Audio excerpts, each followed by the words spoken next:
Menghadapi pemilu 2024, Rutan Pak Jo menyiapkan 4 TPS yang akan dijadikan lokasi pencoblosan untuk para warga binaan menyalurkan hak suaranya. Diperkirakan jumlah warga binaan Rutan Pak Jo yang terdata dalam DPT pemilu sebanyak 1.753. Rutan Pak Jo telah melakukan koordinasi dengan Komisi Pemilihan Umum Palembang terkait proses pencoblosan yang akan dilakukan oleh warga binaan pada pemilu tanggal 14 Februari 2024. Disampaikan oleh Kepala Rutan Pak Jo, David Rosehan, jika pada gelaran pemilu 2024, total jumlah warga binaan yang diperkirakan masuk dalam DPT sebanyak 1.753. Namun menurut Karutan, jumlah tersebut masih bersifat fluktuatif.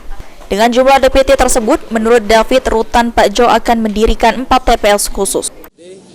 Dan diperkirakan nantinya itu 1.753. Namun begitu, ini bersifat fluktuatif karena Rutan memutasikan warga binaan ke UPT lain ataupun yang telah bebas nantinya.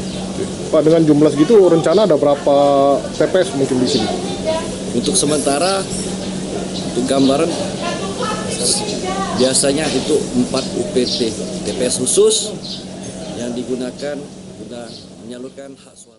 Sampai saat ini disampaikan oleh David, Rutan Pak Jo akan terus mengusulkan nama-nama warga binaan yang akan dapat menyalurkan hak suaranya di pelaksanaan pemilu 2024 mendatang.